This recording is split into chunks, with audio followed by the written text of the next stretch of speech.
Bismillahirrahmanirrahim. Assalamualaikum warahmatullahi wabarakatuh. Perkenalkan, nama saya Neni Cahyati dengan ATM 202151050 dari kelas B Pendidikan Matematika. Di sini saya akan mempresentasikan tugas artikel Hakikat Kemampuan Komunikasi Matematis dan Daya Kognitif Siswa untuk pemenuhan salah satu tugas mata kuliah Seminar Pendidikan Matematika dengan dosen pengampu Bapak Dedi Nurjamil, SPD, MPD.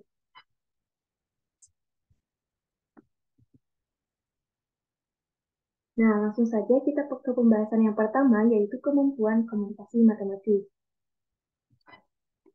Definisi kemampuan komunikasi matematis. Kemampuan merupakan kesanggupan atau kecakapan seorang individu dalam menguasai suatu keahlian yang kemudian digunakan untuk mengerjakan beragam tugas dalam suatu pekerjaan. Nah, sedangkan komunikasi matematis adalah suatu cara dalam menyampaikan dan menjelaskan gagasan atau ide matematis kepada orang lain berupa konsep, rumus, gambar, diagram, grafik, dan lain-lain secara cermat, analitis, kritis, dan evaluatif, baik secara lisan maupun tulisan. Kemampuan komunikasi matematis adalah kemampuan penting dalam matematika yang mencakup kemampuan atau keterampilan peserta didik untuk menggunakan kosakata, struktur, dan notasi matematika berupa penalaran, koneksi, maupun dalam masalah yang disajikan dalam bentuk grafik, gambar, tabel, persamaan, ataupun tulisan. Nah, selanjutnya ada definisi kemampuan komunikasi matematis menurut para ahli. Nah, yang pertama ada menurut Soren Bin and Gilbert pada tahun 1996 yang mendefinisikan bahwa kemampuan komunikasi matematis adalah kemampuan siswa dalam hal menjelaskan suatu algoritma dan cara unik untuk pemecahan masalah, mengkonstruksi dan menjelaskan grafik, kata-kata atau kalimat, persamaan, tabel, dan sajian secara fisik. Selanjutnya ada menurut Greenish dan Schulman pada tahun 1966, halaman 159, yang mendefinisikan bahwa kemampuan komunikasi matematis adalah kemampuan yang pertama ada menyatakan ide matematika melalui ucapan, tulisan, demonstrasi, dan melukiskannya secara visual dalam tipe yang berbeda. Yang kedua, kemampuan memahami, menafsirkan, dan menilai ide yang disajikan dalam tulisan, lisan, atau dalam bentuk visual. Yang ketiga, mengkonstruk, menafsirkan, dan menghubungkan bermacam-macam representasi ide dan hubungannya. Nah, yang ketiga ini ada menurut Sumarmo pada tahun 2003, halaman 6, yang menyatakan bahwa kemampuan komunikasi matematis ini merupakan kemampuan yang dapat menyertakan dan memuat berbagai kesempatan untuk berkomunikasi dalam bentuk yang pertama, merefleksikan benda-benda nyata, gambar, dan diagram ke dalam ide matematika. Yang kedua, membuat model situasi atau persoalan menggunakan metode lisan, tertulis, konkret, grafik, dan aljabar. Yang ketiga, menyatakan peristiwa sehari-hari dalam bahasa atau simbol matematika. Dan yang keempat, mendengarkan, berdiskusi, dan menulis tentang matematika. Nah, kesimpulannya, dari beberapa pendapat yang tadi sudah disebutkan, melalui analisis sintesis, maka dapat disimpulkan bahwa kemampuan komunikasi matematis ini adalah kemampuan siswa dalam memahami, menafsirkan, dan menyatakan ide matematika melalui ucapan, tulisan, demonstrasi, dan melukiskannya secara visual. Nah, kemampuan komunikasi matematik ini juga merupakan kemampuan siswa untuk mengkonstruksi dan merefleksikan benda-benda nyata seperti gambar, diagram, grafik, kata-kata, ataupun kalimat, persamaan, tabel, dan sajian secara fisik ke dalam ide matematika.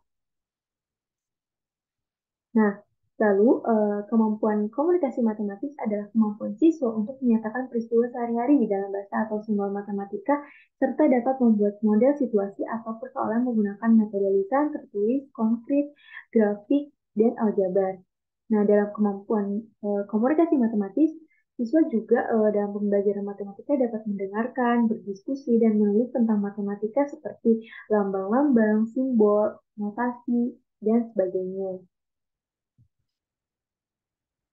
Nah, selanjutnya di sini ada aspek komunikasi matematis.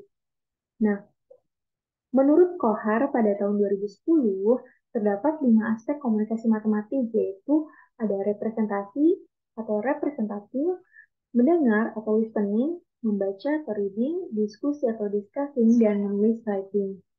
Nah, yang pertama ada representasi. Aspek yang pertama itu kan representasi. Nah, representasi sendiri adalah membentuk model baru dari suatu ide atau permasalahan. Misalnya, suatu diagram direpresentasikan ke dalam bentuk tabel ataupun kata-kata. Nah, representasi ini dapat membantu peserta didik dalam menjelaskan konsep atau ide dan memudahkan peserta didik mendapatkan strategi pemecahan. Nah, selain itu, penggunaan representasi juga dapat meningkatkan kreativitas dalam menjawab soal-soal matematika.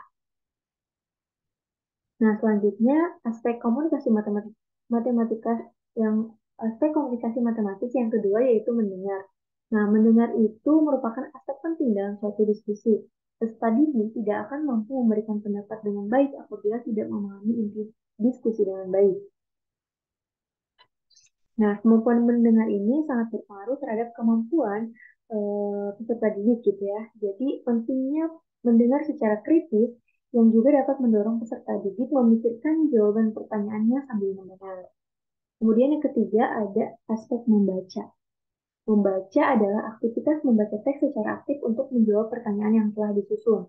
Nah, guru perlu menyuruh peserta didik membaca secara aktif untuk menjawab pertanyaan yang telah disusun.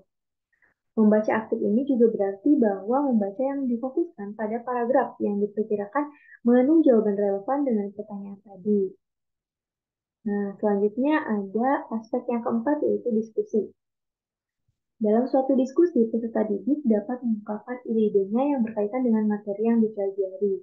Nah, aktivitas peserta didik dalam diskusi ini tidak hanya meningkatkan cara berpikir kritis saja. Nah, dalam mendiskusikan sesuatu ide, ini itu merupakan cara yang terbaik bagi peserta didik eh, untuk mencapai keberhasilan dalam belajarnya gitu. Nah, selanjutnya yang kelima ada aspek menulis atau writing.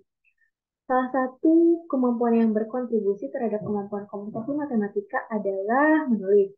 Nah, menulis ini adalah suatu kegiatan yang dilakukan dengan sadar untuk mengungkapkan ide-ide yang dipikirkan pada berbagai media. Nah, dengan menulis ini, peserta didik secara aktif membangun hubungan antara yang ia pelajari dengan apa yang sudah ia ketahui. Nah, serta dapat membantu peserta didik dalam memahami materi yang ia pelajari. Nah, selanjutnya ada jenis kemampuan komunikasi matematis. Nah, jenis kemampuan komunikasi matematis ini ada dua, ada lisan dan ada tulisan. Nah, pada penelitian ini, kemampuan komunikasi matematis yang akan dilihat ialah kemampuan komunikasi matematika tulisan atau tulis. Nah, ada beberapa pendapat yang menjelaskan mengenai kemampuan komunikasi tulisan ini. Yang pertama ada menurut Kodir pada tahun 2008, halaman 343, yang menyatakan bahwa kemampuan komunikasi matematika tulis peserta didik dapat dilihat atau diketahui dengan memberikan tugas atau soal-soal matematika untuk dikerjakan oleh peserta didik. Nah, selanjutnya ada menurut Khairunisa dan Siswono pada tahun 2013 halaman 2 yang menyatakan bahwa kemampuan komunikasi matematis tulis ini adalah kemampuan untuk menyampaikan suatu makna dengan menuliskan kata, kalimat, grafik, gambar, tabel, ataupun simbol matematika di mana terdapat maksud tertentu dan mengandung arti. Oke, selanjutnya ada peran penting komunikasi matematis.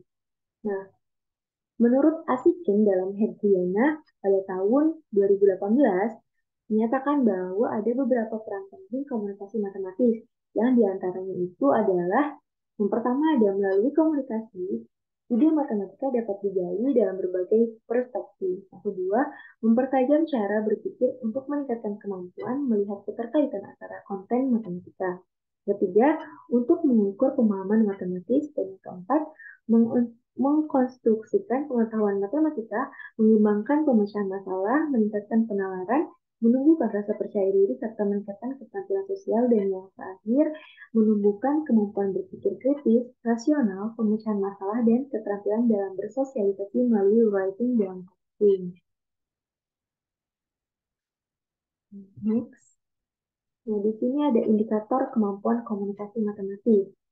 Yang pertama ada menurut NCTM pada tahun 1989, halaman 219, yang menyatakan bahwa indikator kemampuan komunikasi matematik ini terdiri dari yang pertama ada kemampuan mengekspresikan ide-ide matematika melalui lisan, tertulis, dan mendemonstrasikannya serta menggambarkannya secara visual.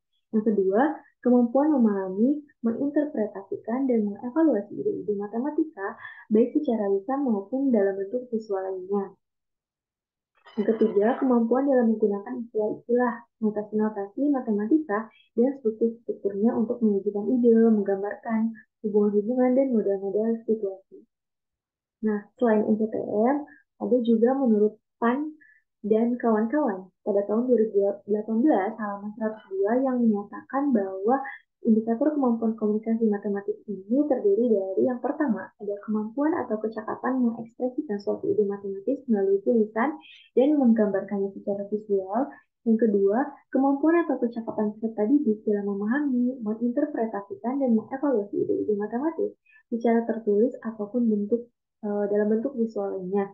Yang ketiga, kemampuan atau kecakapan dalam menggunakan istilah-istilah matematika, notasi-notasi, dan struktur-strukturnya untuk menyajikan ide-ide serta menggambarkan hubungan-hubungan dengan model-model situasi. Yang keempat, nah, yang selanjutnya itu ada menurut Hedjana dan Sumarno pada tahun 2014 halaman 30 yang menyatakan bahwa indikator kemampuan komunikasi matematik ini terdiri dari yang pertama ada melukiskan atau merepresentasikan benda nyata, gambar dan diagram dalam bentuk ide atau simbol matematika. Yang kedua, menjelaskan ide, situasi, dan relasi matematik secara lisan dan tulisan dengan menggunakan benda nyata, gambar, grafik, dan ekspresi aljabar. Yang ketiga, menyatakan peristiwa sehari-hari dalam bahasa atau simbol matematika atau menyusun model matematika suatu peristiwa. Yang keempat, mendengar, mendiskusi, dan menulis tentang matematika. Yang kelima, membaca dengan pemahaman suatu presentasi matematika. Yang keenam, menyusun konjektur, menyusun argumen, menyusun definisi dan generalisasi. Dan yang ketujuh, mengungkapkan kembali suatu uraian atau paragraf matematika dalam bahasa sendiri. Nah, untuk mengukur perubahan kemampuan pemahaman konsep matematis, peserta didik tentunya diperlukan contoh soal dari setiap indikator untuk dijadikan sebagai pedoman pengukurannya. Nah, berdasarkan beberapa pendapat yang tadi ada NCTM, ada PAN dan kawan-kawan, serta ada Sumarmo dan dalam Hentiana, itu dari beberapa pendapat tersebut, melalui analisis sintesis dapat dikatakan bahwa indikator kemampuan komunikasi matematis yang akan digunakan dalam penelitian ini diantaranya sebagai berikut. Yang pertama ada kemampuan menyajikan informasi, yang kedua kemampuan menggunakan representasi matematis dalam bentuk rumus atau gambar atau diagram atau tabel atau grafik atau model matematika dalam menyatakan gagasan matematis.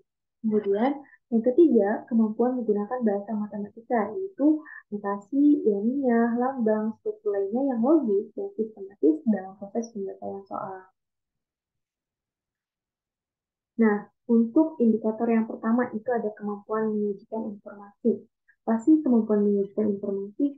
Nah, kemampuan menyajikan informasi itu merupakan kemampuan yang menyatakan masalah, menggambarkan atau mengekspresikan masalah matematis secara tertulis maupun lisan. Nah, di sini ada contoh soal ranah kognitif itu C4, yaitu dengan indikator soalnya itu menemukan sifat-sifat translasi berdasarkan pengamatan pada masalah kontekstual dan pengamatan objek pada bidang koordinat. Nah, soalnya sebuah segitiga ABC dengan koordinat A negatif 4,1, B negatif 2,3, dan C 0,2 yang ditranslasikan oleh T 3,-4. Nah, tentukan koordinat bayangan segitiga tersebut. Petunjuk, tuliskan informasi yang disajikan dalam soal dengan benar dan lengkap. Nah, dari contoh soal yang disajikan ini, maka jawaban yang diharapkan guru agar dijawab siswa itu dengan menuliskan diketahui dan ditanyakan. Seperti diketahuinya itu titik koordinat A negatif 4,1, kemudian titik koordinat B negatif 2,3, titik koordinat C 0,2, dan translasinya itu 3,-4. Kemudian dituliskan ditanyakannya itu koordinat bayangan segitiga ABC. Nah, Nah, untuk kemampuan menyajikan informasi ini, nah, dalam menyajikan soal, jika siswa ini mampu menuliskan informasi soal dengan tepat dan lengkap, dapat dikatakan bahwa siswa mampu memahami masalah yang disajikan dan mampu mengkomunikasikannya dengan baik. Nah, dengan demikian, siswa telah memiliki kemampuan komunikasi matematis ditinjau dari indikator kemampuan menyajikan informasi tersebut. Nah, untuk indikator kemampuan komunikasi matematis yang kedua, yaitu ada kemampuan menggunakan representasi matematis melalui rumus, gambar, diagram, tabel, grafik, ataupun model matematika dalam menyatakan gagasan matematis. Nah, kemampuan menggunakan representasi matematis dalam bentuk rumus, gambar, diagram, tabel, grafik, ataupun model matematika itu merupakan kemampuan memahami, menginterpretasi, ataupun mengevaluasi ide-ide matematis secara tertulis maupun lisan dalam menyatakan suatu gagasan matematis. Nah, adapun contoh soal untuk indikator kemampuan menggunakan representasi matematis ini pada ranah kognitif C3, yaitu dengan indikator soalnya menentukan bayangan hasil transformasi dan komposisi transformasi dengan menggunakan matriks. Nah, soalnya itu diketahui garis M dengan persamaan Y sama dengan 8X dikurangi 2 ditranslasikan oleh P sama dengan negatif 4,3. Tentukan persamaan bayangan garis M setelah ditranslasi. Nah, petunjuknya itu gunakan konsep atau rumus yang Anda ketahui dan sudah dipelajari untuk merepresentasikan jawaban dari soal di atas. Nah, jawaban yang diharapkan oleh guru dari siswa untuk menjawabnya itu adalah menuliskan, misalkan terdapat titik awal A, X, Y, maka rumus translasinya itu A, X, Y ditranslasikan gitu dengan lambang panah dan ditulis di atasnya itu T dengan koordinat negatif 4,3 translasinya sehingga menghasilkan A aksen atau bayangan titik A-nya itu X aksen, Y aksen. Nah, sehingga jika dituliskan dalam bentuk matriks menjadi X aksen, Y aksen atau X aksen, Y aksen sama dengan XY, matriks XY ditambah matriks translasinya itu 4 dan 3. Nah, sebelumnya. Nah, dalam kemampuan menggunakan representasi matematis ini, eh, untuk menyelesaikan soal transformasi geometri, jika siswa mampu menggunakan rumus dengan benar, gitu, dengan melakukan pemisahan suatu titik yang ditransformasikan, maka akan diperoleh bayangan hasil transformasi dan komposisi transformasi dengan menggunakan matriks. Nah, sehingga siswa tidak mengalami kesulitan dalam mengkomunikasikan penyelesaian soal transformasi geometri tersebut. Nah, dengan demikian, siswa telah memiliki kemampuan komunikasi matematis yang ditinjau dari indikator kemampuan menggunakan representasi matematis dalam menyatakan gagasan matematis tersebut. Nah, untuk yang selanjutnya itu indikator kemampuan menggunakan bahasa matematika melalui notasi, istilah, lambang, ataupun struktur lainnya yang logis dan sistematis dalam proses penyelesaian soal. Kemampuan menggunakan bahasa, istilah matematika, notasi, dan simbol yaitu kemampuan untuk mewujudkan ide secara tertulis maupun lisan yang sifatnya logis atau masuk akal sehingga dapat ditentukan sistematika dan proses penyelesaian dari soal yang ada. Nah, untuk contoh soal pada indikator kemampuan menggunakan bahasa matematika ini ada pada ranah kognitif C5 yang indikator soalnya itu menganalisis dan membandingkan transformasi dan komposisi transformasi dengan menggunakan matriks. Nah, soalnya ini adalah titik A 1,3 ditransformasikan terhadap matriks negatif 2132. Kemudian tentukan koordinat hasil transformasi titik tersebut. Petunjuk, selesaikan soal di atas dengan proses penyelesaian soal yang benar dan tepat berdasarkan dengan apa yang sudah Anda pelajari. Nah, ada jawaban yang diharapkan guru agar siswa menjawabnya seperti ini. Titik A itu kan 1,3, kemudian ditransformasikan terhadap matriks negatif 21, 3, dan 2. Nah, ditulis dalam bentuk matriks pada translasi itu X aksen, Y aksen sama dengan matriksnya negatif 2, 1, 3, 2 dikalikan X, Y. Sehingga diperoleh B-nya itu aksennya aksen sama dengan negatif 2, 1, 3, 2, dan titik X, Y dari titik A-nya itu kita substitusikan jadi 1, 3, dan diperoleh X aksen Y-nya sama dengan 19. Nah, jadi koordinat hasil transformasi titik A tersebut adalah A aksen 1,9. Nah, selanjutnya ada instrumen penelitian. Instrumen yang digunakan dalam penelitian komunikasi matematis atau penelitian kemampuan komunikasi matematis adalah berupa tes gitu ya. Berikut contoh tes yang diberikan kepada siswa. Selesaikan soal-soal berikut. Yang pertama ada tentukan bilangan dari titik A dengan koordinat negatif 2,3 oleh T translasi dari 5,6. Nah, ini soal yang pertama itu level kognitif yaitu C3. Yang kedua, soal yang kedua itu jika titik M 4,3 ditranslasikan oleh titik T negatif 1,3, tentukan bayangan oleh titik M. Nah, ini juga sama, level kognitifnya itu C3. Kemudian yang ketiga, tentukan bayangan dari persamaan garis X ditambah 3Y sama dengan 12 yang ditranslasikan oleh T sama dengan 1,2.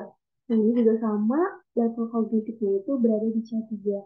Nah, instrumen penelitian berupa tes ini ada catatannya, yaitu dengan kriteria pengukuran kemampuan komunikasi matematis siswa ini dilihat dari jawaban siswa yang memenuhi ketiga indikator dari kemampuan komunikasi matematis yang tadi sudah dijelaskan. Itu ada tiga.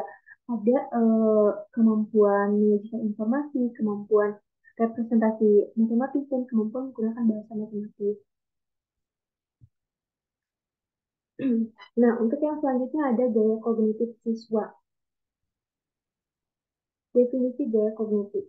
Dari berbagai macam karakter yang dimiliki anak didik tersebut tidak kalah penting, yaitu gaya kognitif dalam belajar. Nah, sebelum ke sana gitu ya, keberhasilan pendidik dalam proses pembelajaran itu sangat ditentukan sejauh mana ia memahami karakteristik peserta didiknya. Kemampuan pendidik dalam hal ini sangat penting gitu. Bagaimana pendidik mampu mengidentifikasi karakter-karakter setiap individu atau setiap peserta didik. Nah, perbedaan karakter tersebut ini sangat berpengaruh terhadap pembelajaran matematika atau gaya ataupun cara yang digunakan peserta didik. Ya.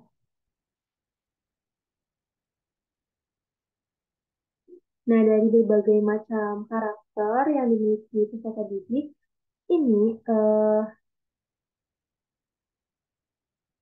yang tidak kalah penting itu itulah yang dinamakan dengan gaya kognitif dalam belajar. Jadi, gaya kognitif merupakan salah satu karakter anak atau karakter siswa atau peserta didik yang sangat penting dan berpengaruh terutama terhadap pencapaian prestasi belajar mereka. Nah, gaya kognitif ini berkaitan dengan bagaimana mereka belajar melalui cara-cara sendiri yang melekat dan menjadi kekhasan pada masing-masing individu. Gaya kognitif ini sangat erat gitu kaitannya dengan bagaimana cara siswa menerima dan memproses segala informasi khususnya dalam pembelajaran. Artinya, gaya kognitif ini merupakan kapabilitas seseorang dalam eh, menerima informasi atau kapabilitas seseorang yang berkembang seiring dengan perkembangan kecerdasannya. Nah, adapun definisi gaya kognitif menurut beberapa para ahli. Yang pertama ada menurut Wolkoff yang mendefinisikan bahwa gaya kognitif ini adalah suatu cara yang berbeda untuk melihat, mengenal, dan mengorganisasi informasi. Setiap individu memiliki cara tertentu yang disukai dalam memproses dan mengorganisasi informasi sebagai respon terhadap stimulus lingkungannya. Nah, lebih lanjut lagi, Woolfolk menjelaskan bahwa setiap individu ini memiliki kemampuan yang cepat dalam merespon dan ada pula yang lambat. Cara-cara merespon ini juga berkaitan dengan sikap dan kualitas personal atau setiap individunya. Nah, gaya kognitif seseorang dapat menunjukkan variasi individu dalam hal perhatian, penerimaan informasi, mengingat, dan berpikir yang muncul atau berbeda di antara kognisi dan kepribadiannya. Gaya kognitif ini merupakan pola yang terbentuk dengan cara mereka memproses informasi cenderung stabil dan meskipun belum tentu tidak dapat dirubah. Sementara itu, ada pendapat lain yaitu menurut Reading dan Rainer yang mendefinisikan bahwa gaya kognitif ini merupakan suatu pendekatan yang disukai individu secara konsisten dalam mengorganisasi dan menggambarkan informasi. Pendapat yang hampir sama juga disampaikan oleh Messi bahwa menyatakan gaya kognitif ini adalah kebiasaan individu dalam memproses informasi. Nah, hal senada juga diungkapkan oleh Alport yang menyatakan bahwa gaya kognitif adalah kebiasaan atau cara yang disukai individu dalam memproses informasi. Nah, bahwasannya dari beberapa pendapat yang jenis yang kedua ini, gaya kognitif ini merupakan dimensi psikologis sebagai karakter seseorang dalam merespon segala informasi yang diterimanya. Maka dapat dipahami bahwa gaya kognitif ini eh, cara yang disukai individu secara konsisten dalam memperoleh, mengorganisasikan, dan menggambarkan ataupun memproses suatu informasi. Nah, selanjutnya ada pendapat menurut Enju dan Duhwon pada tahun 2005 yang menyatakan bahwa gaya kognitif ini merupakan perbedaan cara seseorang dalam memproses informasi. Gaya kognitif merupakan suatu cara yang dilakukan oleh peserta didik yang mempersepsikan dan mengorganisasikan informasi dari sekitarnya. Ini berkaitan dengan cara merasakan, mengingat, memikirkan, ataupun memecahkan masalah dan membuat kesimpulan. Nah, lalu kesimpulannya dari beberapa pendapat yang tadi sudah disebutkan, melalui analisis sintesis, maka dapat disimpulkan bahwa gaya kognitif merupakan suatu cara yang berbeda, suatu kebiasaan, suatu pendekatan yang disukai individu yang secara konsisten kaitannya dengan melihat, mengenal, menerima, mengorganisasi, menggambarkan, dan memproses informasi serta dapat memecahkan masalah yang sedang dihadapinya. Nah, salah satu karakteristik siswa yang harus dipertimbangkan dalam memilih dan menerapkan suatu model pembelajaran dan pencapaian hasil belajar adalah perbedaan gaya kognitif siswa. Nah, gaya kognitif ini sangat berhubungan dengan cara dan sikap siswa dalam belajar yang dapat mempengaruhi prestasi belajarnya.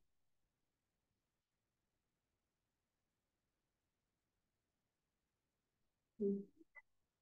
Selanjutnya ada pengelompokan gaya kognitif menurut Witkin. Ya. Menurut Nugraha dan Awalia pada tahun 2016 halaman 72, menyatakan bahwa gaya kognitif ini dapat dibedakan berdasarkan beberapa cara pengelompokan. Salah satunya yaitu yang dilakukan oleh Witkin pada tahun 1977 yang mengidentifikasi dan mengelompokkan seseorang berdasarkan karakteristik Continuum Global Analytics. Nah, berdasarkan cara pengelompokan ini, Witkin membagi gaya kognitif ini menjadi dua kelompok, yaitu gaya kognitif field dependent dan field independent.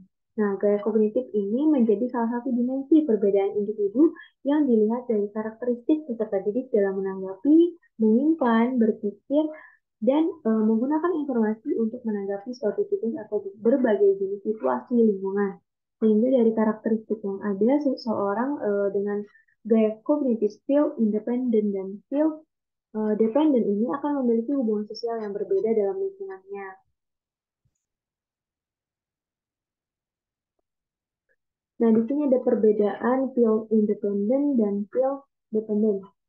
Nah, perbedaan antara gaya kognitif field independent dan field dependent ini disajikan dalam tabel seperti Driftwood ini. Nah, ada field independent ini cirinya itu berorientasi impersonal atau perseorangan. Sedangkan field independent berorientasi sosial atau lingkungan. Kemudian yang kedua ada kemampuan field independent itu memecahkan masalah, sedangkan field independent ini perlu bimbingan dalam menyelesaikan atau memecahkan masalah. Untuk yang ketiga, field independent ini lebih mengutamakan motivasi internal dalam beraktivitas atau belajar. Sedangkan field independent,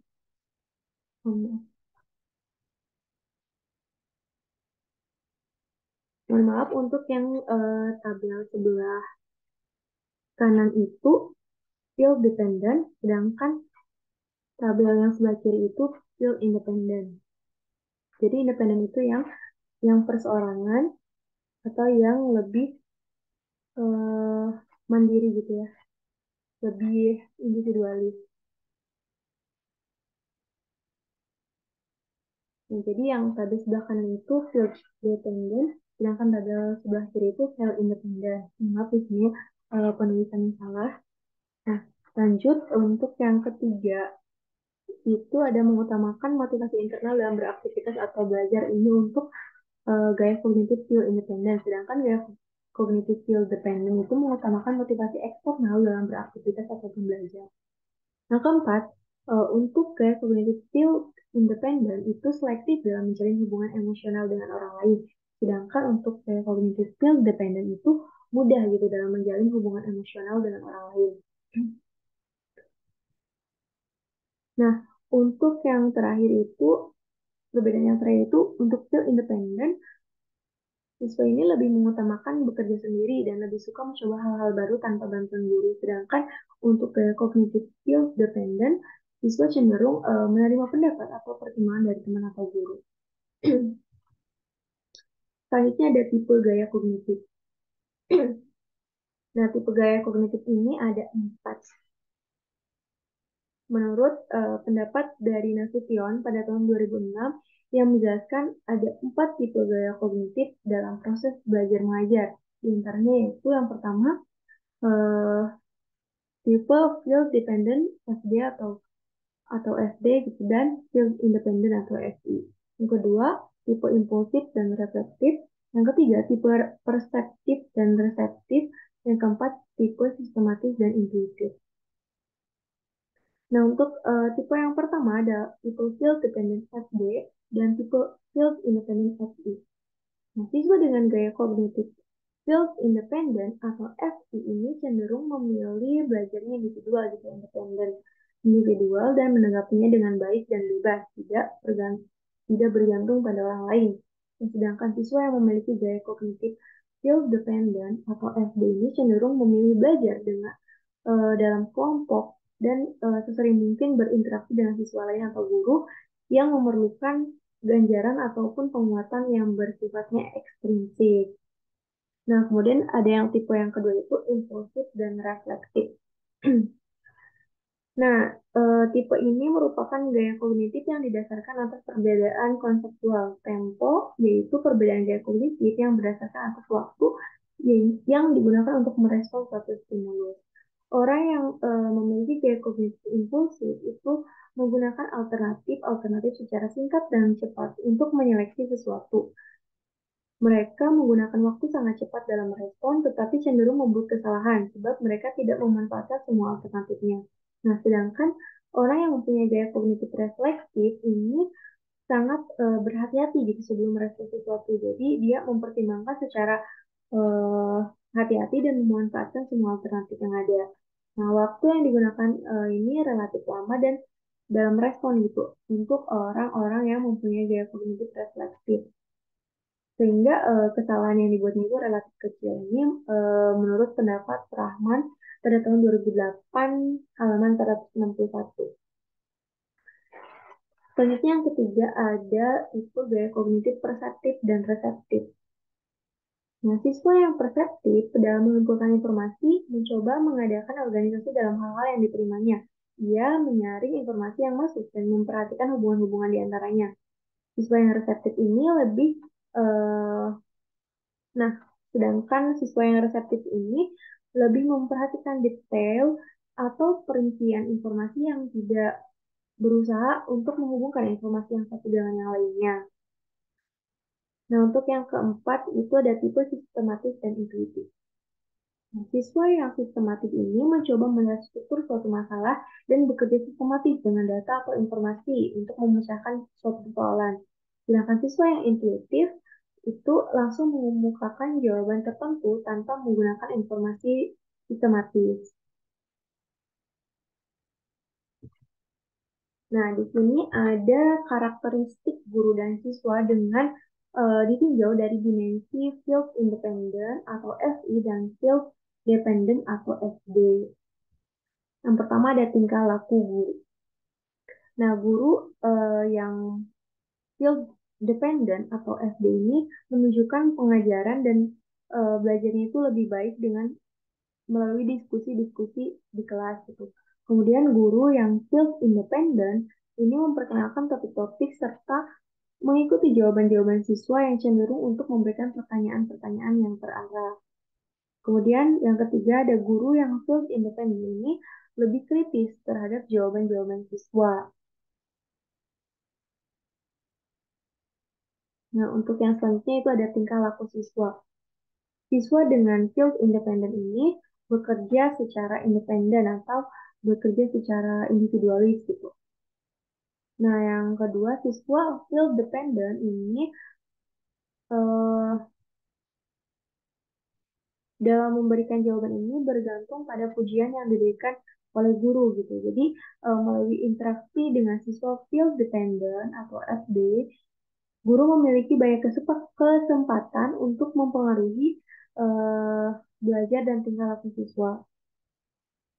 Selanjutnya, umpan balik di dalam kelas ini banyak diterima oleh siswa field independent, sedangkan dalam hubungan yang pribadi, siswa field dependent lebih banyak menerima umpan balik.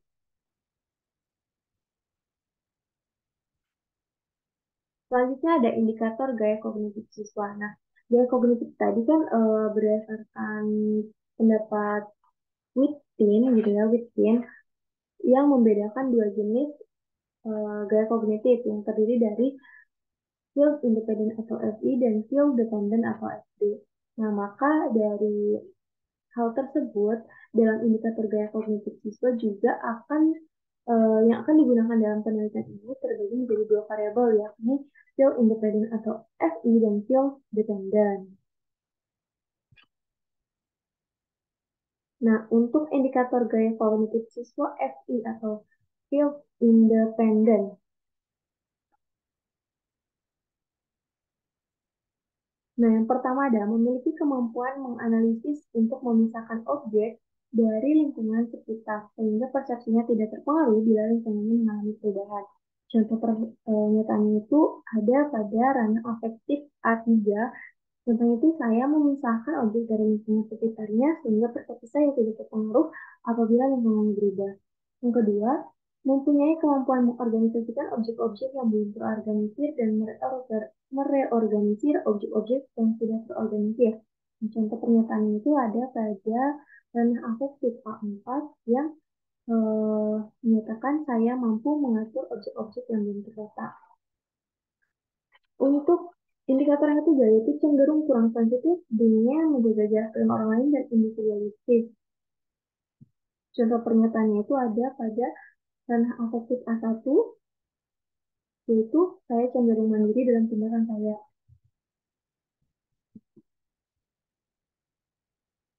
Nah, untuk yang keempat, itu memilih profesi yang bisa dilakukan secara individu dengan materi yang lebih abstrak atau memerlukan teori dan analisis. Nah, contoh pernyataannya itu ada pada ranah afektif A2, yaitu saya cocok dengan pekerjaan yang membutuhkan keahlian khusus seperti dalam bidang matematika, sains, ataupun teknik. Yang kelima, cenderung mendefinisikan tujuan sendiri. Nah, contoh pernyataan itu ada pada ranah afektif A1, yaitu saya cenderung memiliki tujuan yang saya buat sendiri. Nah, yang keenam, cenderung bekerja dengan mementingkan motivasi intrinsik dan lebih dipengaruhi oleh penguatan intrinsik. Nah, contoh pernyataannya itu ada pada ranah afektif A2, yaitu saya cenderung bekerja dengan motivasi intrinsik dari diri sendiri.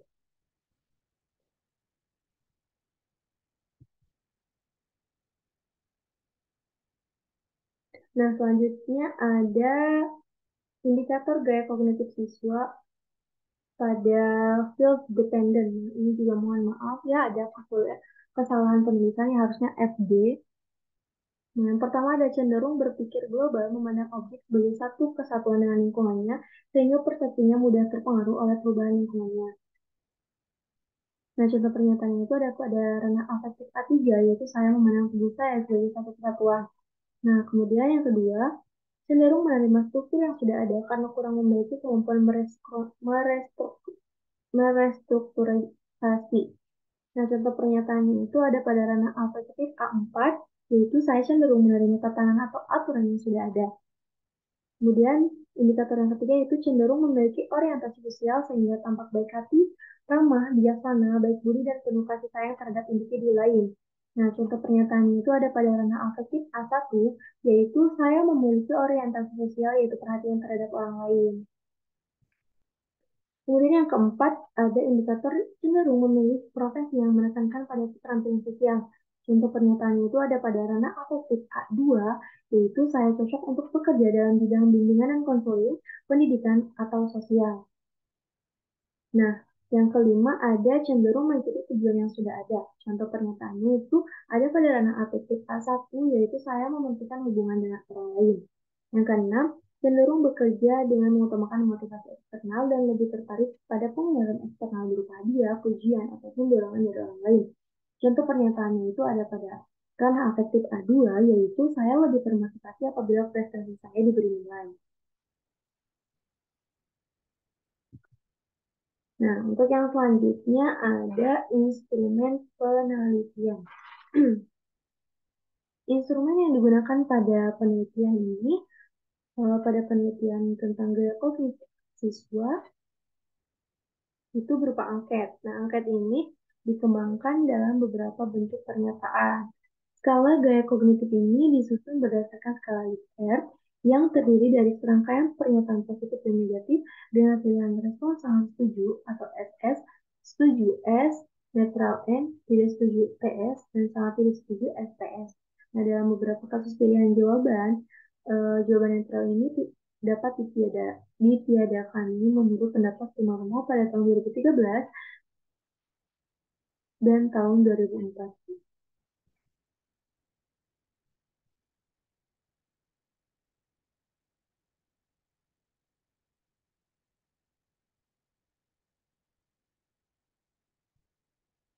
Nah, di sini ada butir angket gaya kognitif siswa.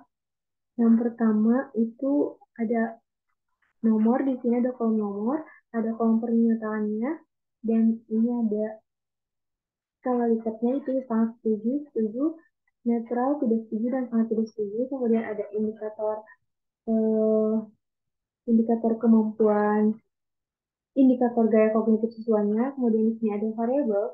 Pernyataan ini itu termasuk ke dalam variabel field independent atau field dependent gitu. Jadi dikelompokkan.